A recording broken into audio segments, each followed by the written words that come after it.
The Galactic Bureau of Law Enforcement, or GBLEH, as humans mockingly abbreviated it, did not often concern itself with minor species. Not when there were sentient suns demanding tax exemptions and shape-shifting diplomats filing copyright lawsuits over facial expressions. But Earth. Earth had been a curiosity for centuries. Noisy, undisciplined, infamously stubborn. A primitive bipedal species, as one analyst called them, armed with pop songs, sarcasm, and a bizarre obsession with breaded poultry. So when Sector Marshal Zixthern was given orders to apprehend 7 unregistered Terran females en route to a peace summit, he didn't question it. The directive came from High Chancellor Viren herself. Preemptive containment, the document said. Potential vectors for species instability. Zixthern had raised a brow, or rather, stiffened his mucous ridge, but followed protocol. After all, humans were always one breakfast short of a rebellion. The 7 were intercepted aboard a commercial shuttle mid-jump near Andrew Station. No resistance, just confusion. The usual cries of injustice one expects from underdeveloped sentience, until the grandmother with a steel gaze said, "I'd like to speak to your manager," and the translator orb imploded from semantic stress. One by one, they were dragged into containment cells aboard the cruiser Dignity of Order. The name, painted in elegant gold script across the hull, had been misspelled at launch and now read Dignity of Order. None of the officers noticed. None of them ever did. Rita O'Neill, former teacher turned diplomatic liaison, sat cross-legged on the cold cell floor, studying the force field seams with calm interest. At 53, she had taught history in 4 districts, negotiated ceasefires in 2 lunar colonies, and raised 3 children who once tried to cook a ham using only sunlight and mirrors. She had patience. "So this is galactic justice," she murmured to no one in particular. "I've seen kindergarten line disputes handled with more grace." In the adjacent cell, Maria Delgado, a New Jersey-born barista with a black belt in sarcasm and taekwondo, paced like a panther. Her eyebrows did half her talking. She wore a green hoodie with a "Don't make me come down there" God slogan, and was muttering about caffeine withdrawal. "Excuse me," she called out to the nearest gelatinous guard. "If I don't get a latte in 30 minutes, I legally become a war criminal." 2 cells down, Grandma Hattie Brown had not only removed her orthopedic shoes, but was currently unraveling the hem of her prison-issued tunic into thin strips. "For crochet," she told the guard sweetly. "Soothes my nerves." They didn't know what crochet was. They would soon regret that. Meanwhile, Major Samantha Sam Greaves of the Terran Marine Reserve sat rigid on the bench, eyes closed, counting breaths. Her buzz cut was military precise, her posture perfect. The Empire hadn't stripped her of her dog tags, likely assuming they were sentimental tokens. Mistake number 12. They were forged from encrypted titanium alloy and could detonate a hangar if tapped the right way. "Y'all hear that humming?" came a soft voice. "Like a bad fuse behind the wall?" That was June Weaver, a 24-year-old farm girl from Amarillo who'd won a planetary engineering scholarship and preferred machines to people. She wasn't wrong. The cell power units had a faint, irregular pitch, possibly a miscalibrated feedback loop. June was cataloging its rhythm like she might a country ballad. The last 2 women hadn't spoken much yet. Evelyn Cho, the NASA propulsion specialist, kept trying to interface her optic implant with the ship's computer system using blinks and jaw clicks. And then there was Tanya McGill, blonde, loud ex-cabbie, ex-wife to 3 unfortunate men, and not even supposed to be on the shuttle. She'd won her diplomatic pass in a poker game. "I knew this galaxy was shady," she grumbled. "Soon as they charged me for oxygen refills." On the bridge, Zixthern reviewed the profiles again. 7 human women. Low threat index. No weapons. No visible augmentation. And yet something felt off. Not fear. Not guilt. Something closer to the prickly discomfort one feels when trapped in a room with a ticking device, unsure whether it's a clock or a bomb. He activated the holocom. Subject extraction complete. Awaiting further instruction. The reply came, static-y and abrupt. Maintain detention. Do not provoke. Under no circumstances are they to be harmed. Zixthern blinked. No harm?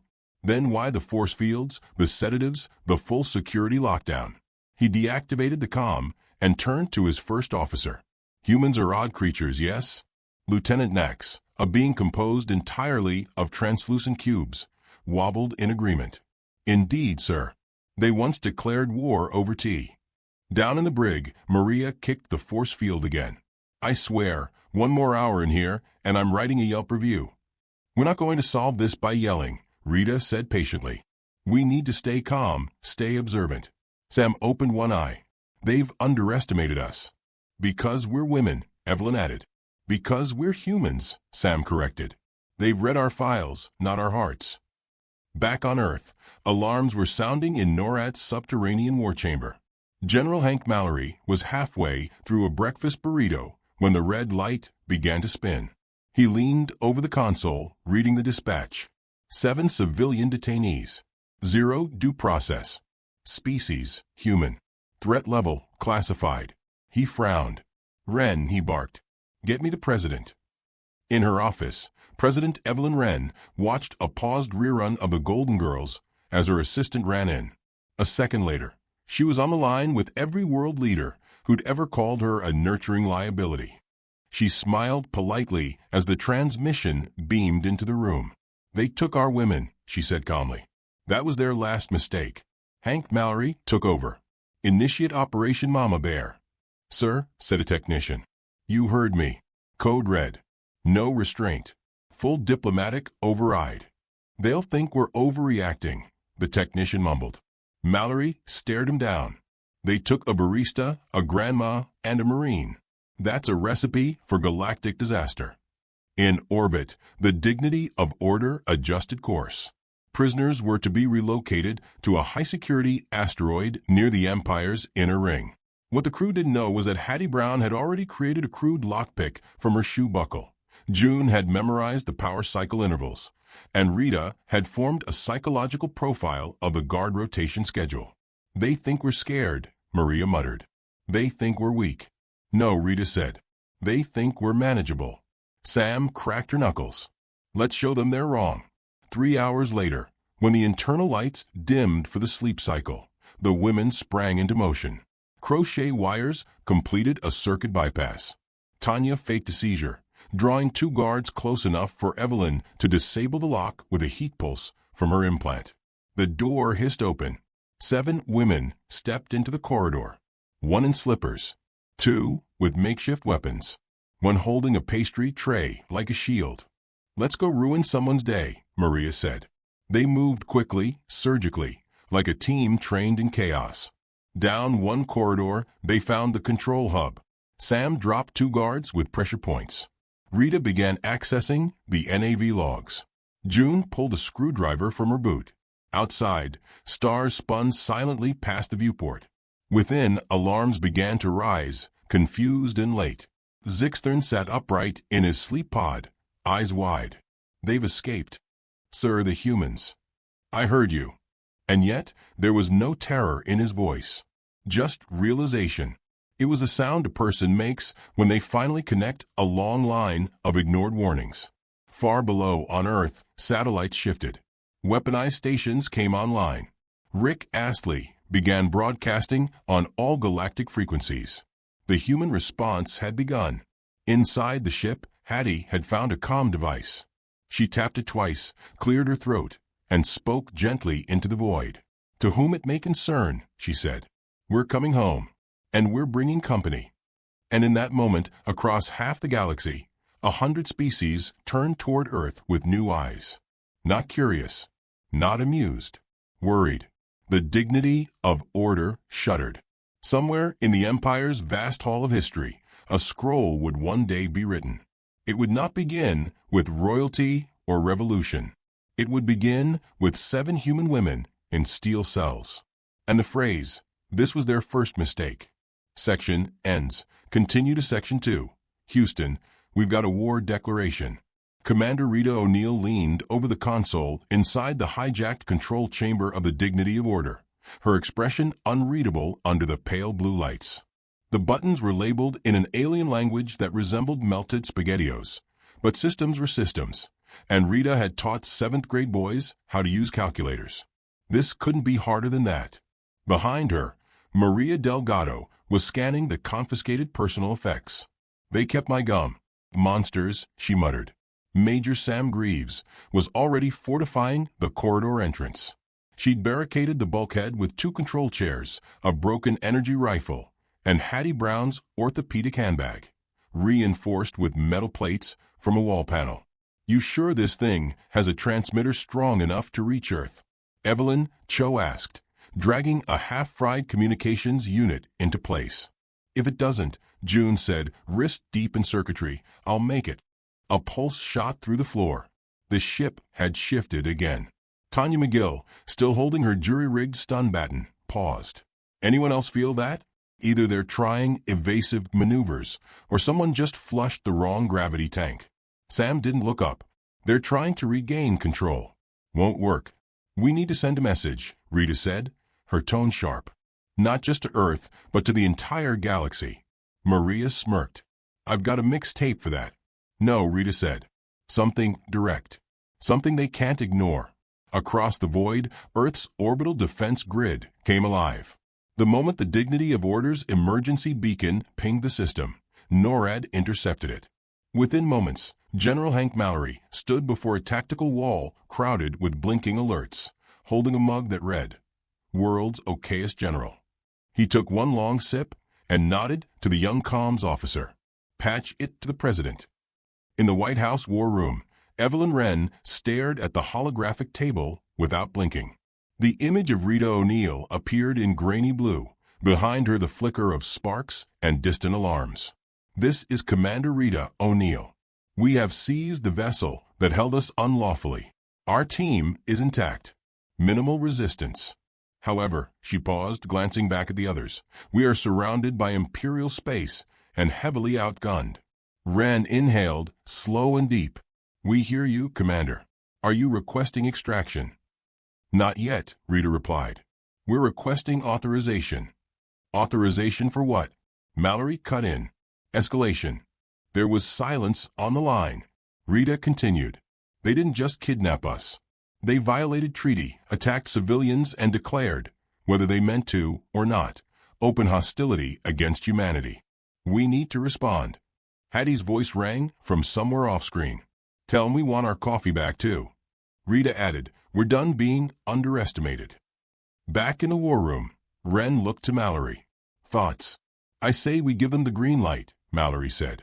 Unleash every quirky, unpredictable, over-caffeinated part of us they fear. Wren gave a small nod. Commander, she said, Operation Mama Bear is a go. The signal ended. Around the world, war drums beat in their own strange rhythms. Jets scrambled. Orbital drones warmed up. Even the Pacific settlements, usually neutral, pledged old-school submarines, and weather satellites converted into EMP launchers. Earth, united in that rarest of causes, righteous indignation. The Dignity of Order rerouted toward a supply corridor, autopiloted by June and guided by Tanya's crude map drawn with a melted pen cap and stolen jelly. It wasn't much, but it was better than flying blind. Meanwhile, the Empire was beginning to feel the first tremors of planetary defiance. The Council convened in a tall, twisting chamber that floated in a gravityless field. Representatives from 17 species spun slowly, their holographic robes glowing with diplomatic disapproval. Chancellor Viren floated forward. Her voice crackled through universal translators. The humans have stolen a warship. Counselor Threx, a beetle-like scholar, blinked. You mean they bribed your guards? They subdued them. Physically. A moment of silence passed. Somewhere, an ambassador choked on his anti-anxiety paste. You told us they were chaotic but harmless, another whispered. What else did you lie about? Earth, Viren growled, has always been volatile. But I assure you, they will be pacified. But she was wrong. Back on the ship, Evelyn finished patching the communications relay. Ready, she said. We can reach 3 nearby systems. Maybe even the Council's observation rings. Good, Rita said. Let's give them a broadcast they'll never forget. Maria pulled out a portable speaker. Mind if we open with Back in Black? No. Highway to hell. No. Sam raised a brow. We're sending a formal message, not a garage concert. Tanya snorted. Spoil sport. The feed went live. Rita stepped in front of the camera. She looked tired, dirty, and determined. Behind her stood 6 women, each bruised and burning with quiet fury. This is a message to the Galactic Empire, she said. You arrested 7 unarmed women. You violated peace accords. You dismissed us as simple, docile, insignificant. You were wrong. She paused. We are not soldiers, not politicians, not weapons. We are worse, Maria cut in, smirking. We're human women with nothing to lose and everything to prove. You can surrender now, Sam added, or wait for Earth's full response. Either way, your next move defines your legacy. The transmission ended. In council chambers, chaos erupted. Half the delegates demanded immediate retaliation. The other half screamed for negotiation. A few just tried to hide. Back on Earth, President Wren watched the footage. My God, she whispered. They've become symbols. General Mallory cracked a small grin. They've become us. As the women guided the ship toward a half-abandoned fueling station, June spotted the blinking distress signal of a refugee freighter nearby. No escorts. No defenses. Detour, she asked. Rita nodded. We're not just starting a war, she said. We're starting a rescue. Within the hour, the Dignity of Order pulled alongside the freighter and disabled a pirate skiff attempting to board it. Sam led the charge. Tanya operated the turret, cackling, muttering something about her third ex-husband and what she wished she'd done to his car. The skiff disintegrated under precision fire.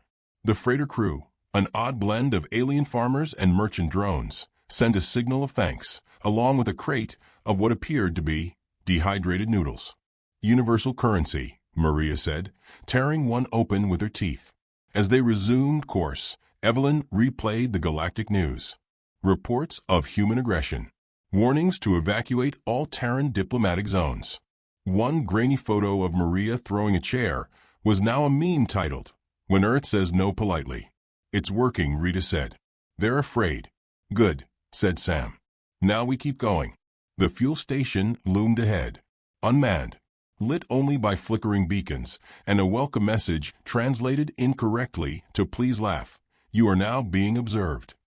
Inside, they refueled quickly and scavenged extra armor.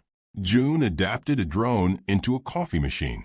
Hattie somehow brewed tea, using only a power coil and her elbow grease.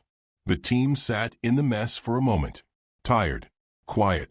Then Tanya said, I still think we should have opened with AC/DC. No one's stopping you now, Rita said, standing. She glanced at the stars beyond the viewport, a map of infinite trouble. This isn't over, she whispered. Behind her, 7 women stood ready, not heroes by design, but by necessity. They hadn't asked for war, but now that it had come, they'd become its vanguard.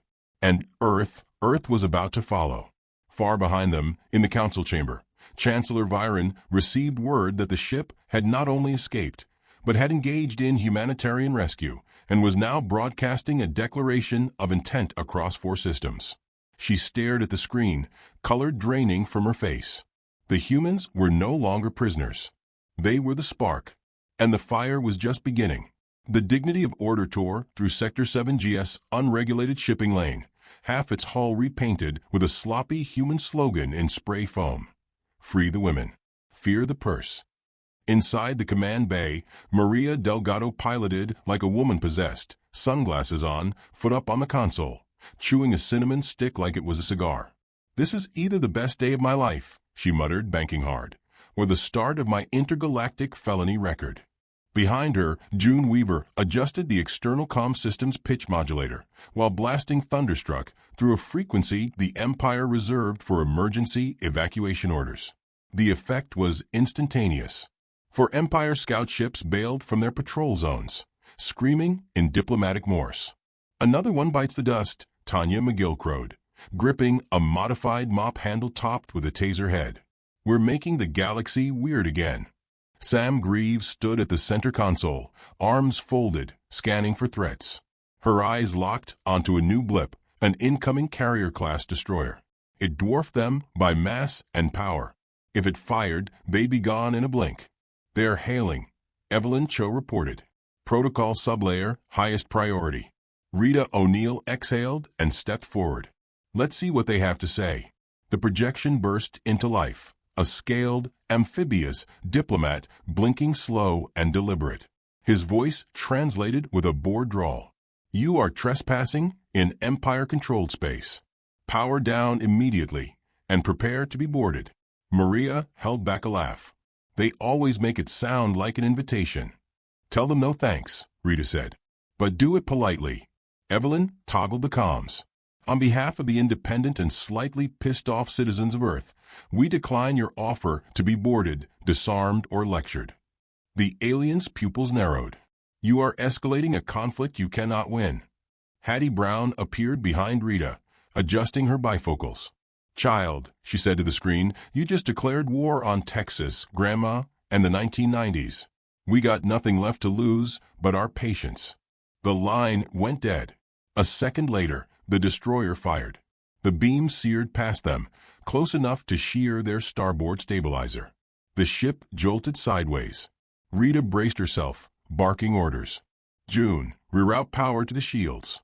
"Maria, evasive pattern Delta B." "Delta B?" Maria asked. "That's the one where we pretend to be dead or just really offended?" "Both," Rita said. "Copy that." Tanya raced to the rear turret. "If we're dying today, I'm going out blasting, screaming, and wearing something sequined." Evelyn activated the jamming array, uploading Earth's weaponized meme folder to their targeting system. "God help them," Sam whispered. The destroyer prepared a second shot, but its display screens exploded in rapid succession. Audio from Full House, WW SmackDown, and random episodes of Walker, Texas Ranger flooded their feed.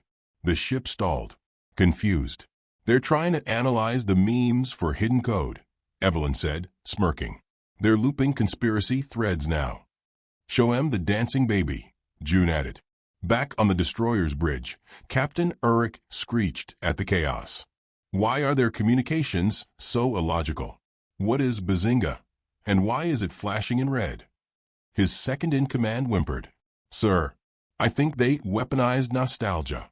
On board the Dignity, Rita gave the command. "Fire the confetti cannon." A modified grain dispersion device shot thousands of glittering fragments into the destroyer's sensors, each tagged with rerouting codes that sent their systems into diagnostic loops. Sam fired a single pulse missile directly into their primary comm antenna. No deaths. No hull damage. Just utter blindness. The destroyer retreated. The women sat back, breathing hard.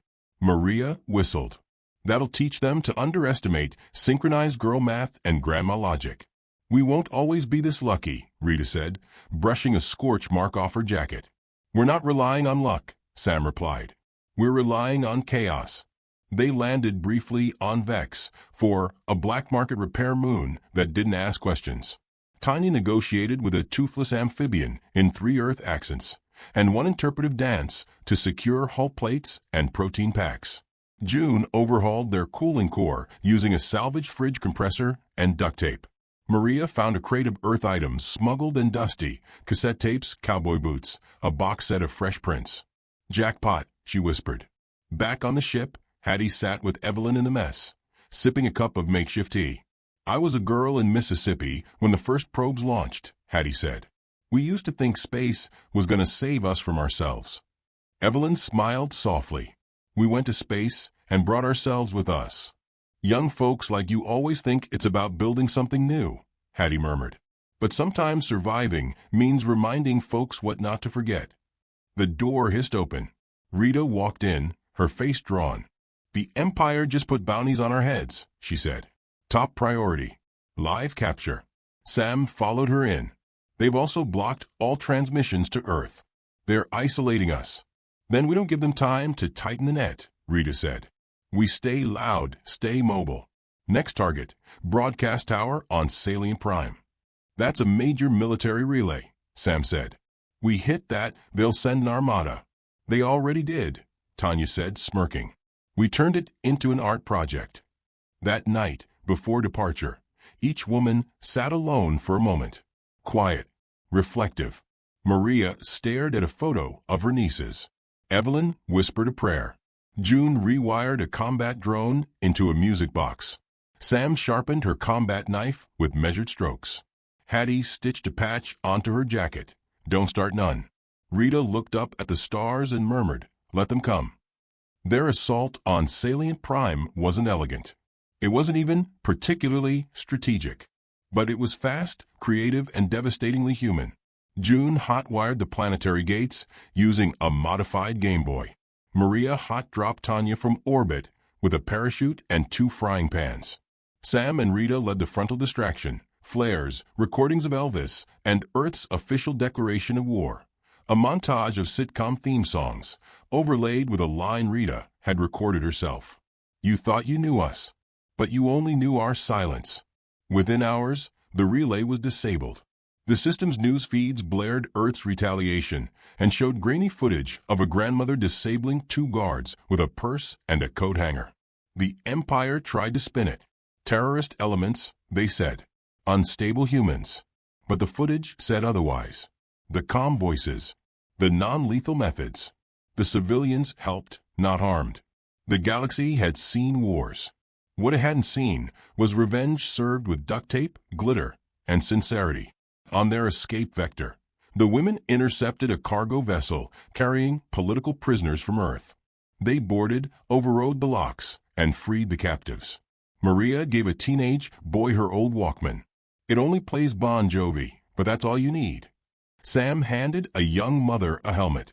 Protect your own. You're one of us now.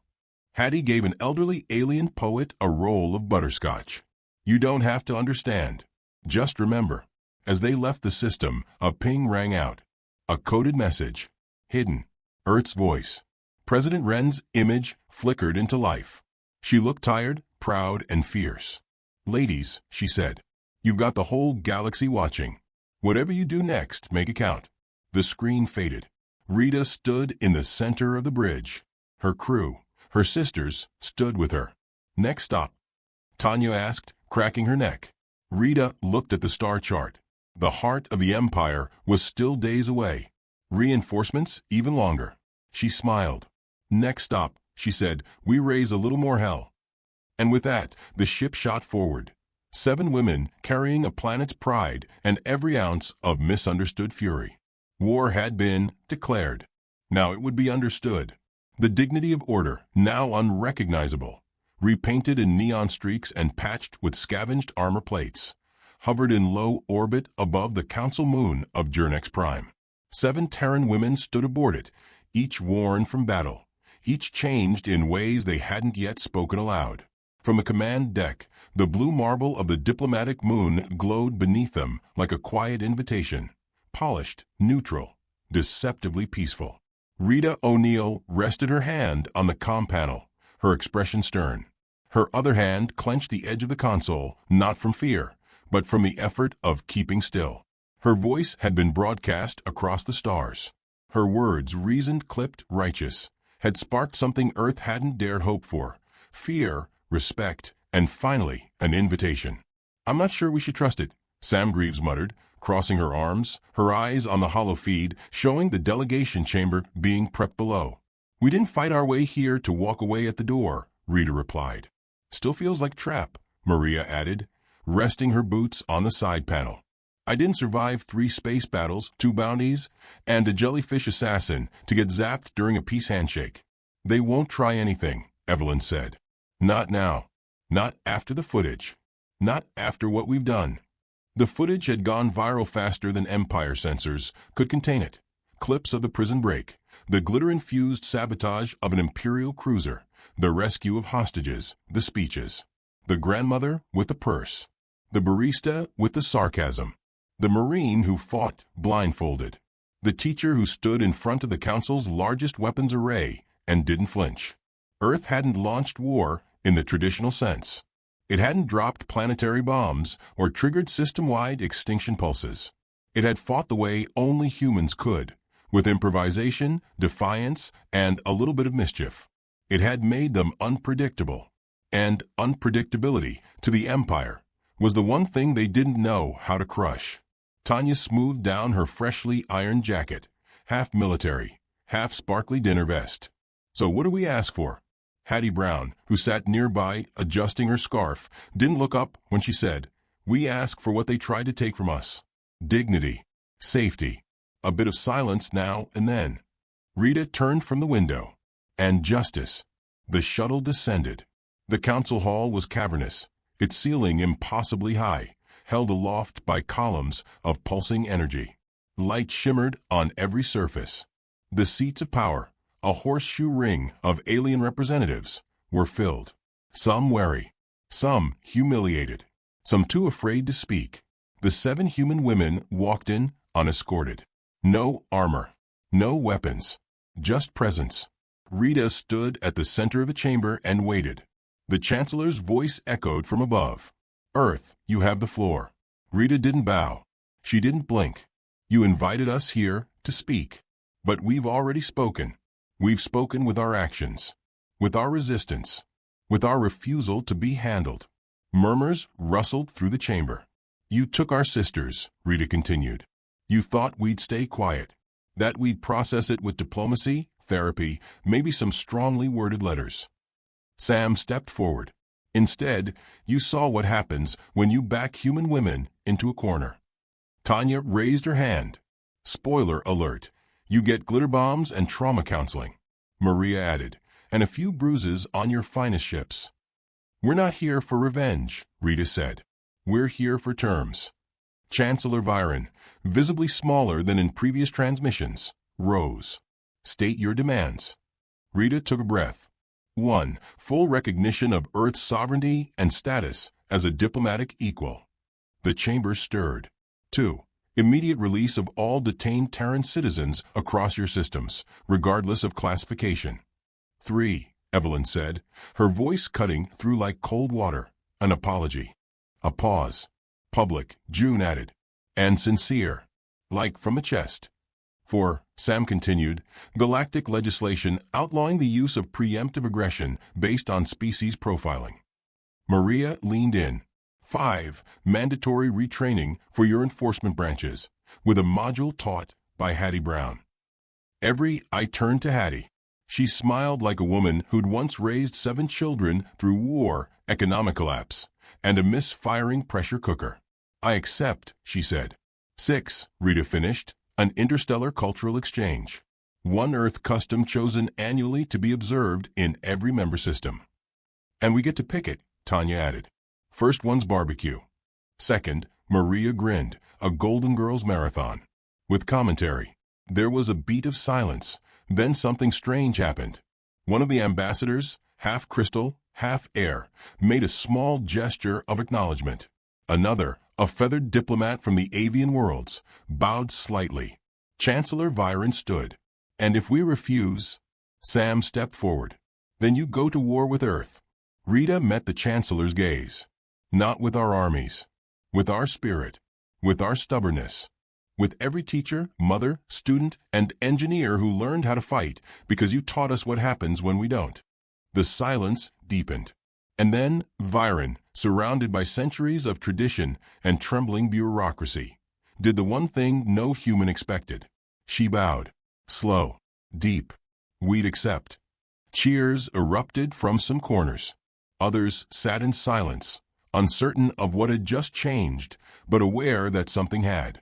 The women exited the chamber with no fanfare, no backslaps. Just an air of grim completion. Back on Earth, their arrival was met with a strange new reverence. Not celebrity. Respect. They didn't go home immediately. There were still prisoners to free, treaties to draft, loose ends to tie. But for one night, just one, they gathered at the ranch June's family kept in Amarillo. A fire. A grill. Real meat. Laughing.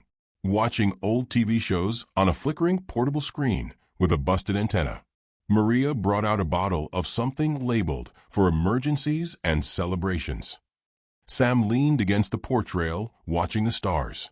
"They'll remember this," she said. "The galaxy. This moment. They'll remember all of us," Evelyn replied. "Even the glitter?" Tanya asked, stretching out. Especially the glitter, June said. Hattie sat in her chair, tea in hand, eyes closed. We didn't just fight, she said. We reminded them. Of what? Rita asked. Hattie opened her eyes. That humans don't break. We bend. Then we bounce. Then we built something out of duct tape and joy. The screen played a laugh track. Rita chuckled, letting herself finally exhale. They had done it. 7 women, once stolen in silence, had shaken an empire. And tomorrow, well, tomorrow the real work would begin. But tonight they rested, and they watched the Golden Girls under the stars. Together.